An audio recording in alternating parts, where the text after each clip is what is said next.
नमस्कार, फाइनेंशियल बकवास में आपका स्वागत है। तो हम बात करें सेवानिवृत्ति के बाद भी क्या ईएलएसएस में निवेश करना चाहिए। कई लोग हैं जो ईएलएसएस के थ्रू म्यूचुअल फंड में निवेश करते हैं और फिर जब वो रिटायर हो जाते हैं तो फिर वो इसी चक्कर में रहते हैं कि क्या ईएलएसएस में निवेश करना चाहिए या फिर साधारण म्यूचुअल फंड्स में निवेश करना चाहिए या फिर एफडी में। तो आज हम इस बारे में बात करेंगे। तो ईएलएसएस यानी कि इक्विटी लिंक्ड सेविंग स्कीम्स, ये मैं आपको मेरे पहले के वीडियोस में बता चुका हूँ कि इसमें आप आयकर की धारा 80C में ये एकमात्र ऐसा उत्पाद है जिसका लॉक इन समय जो है सबसे कम है, यानी कि केवल 3 वर्ष। बाकी के उत्पादों यानी कि पीपीएफ, एनएससी, एफडी के लॉक इन समय 5 वर्ष या इससे ज्यादा है। तो सेवानिवृत्ति के बाद अगर आपको आयकर में की धारा 80C में बचत करनी है, वो बचत क्यों करनी है? क्योंकि आप इनकम टैक्स के उसमें आते हैं, रिटर्न भरने के लिए आते हैं।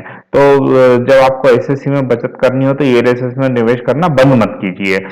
यहाँ आपको अच्छे रिटर्न्स तो मिलते ही हैं और आपका आयकर जो बच रहा है वो तो है ही। तो सेवानिवृत्त होने से ये नहीं है कि आप सीधे बाजार में निवेश करना बंद कर दें।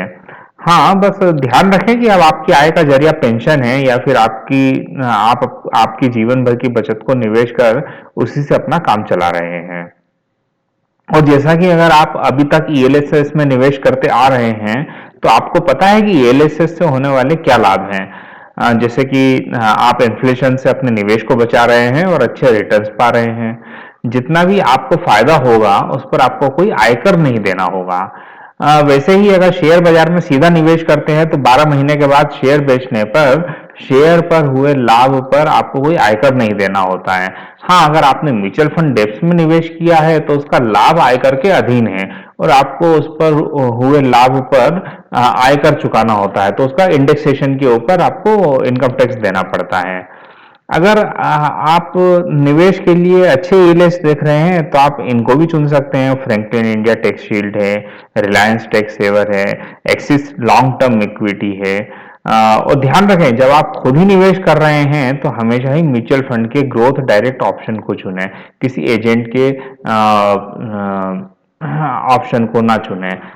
इससे क्या होगा कि आप अगर डायरेक्ट चुनेंगे तो आपको थोड़ा ज़्यादा लाभ होगा लॉन्ग टर्म में। इसके लिए आप अलग से मेरा एक वीडियो देख सकते हैं। अगर आपको इन्फॉर्मेशन पसंद आती है, जानकारियाँ पसंद आती हैं तो आप हमारे चैनल को सब्सक्राइब करिए, वीडियोस को लाइक करिए, शेयर कीजिए, कमेंट करिए। अगर आपको कुछ जानकारी और चाहिए और किसी वीडियो के बारे में सुनना चाहते हैं तो आप हमें लिखिए।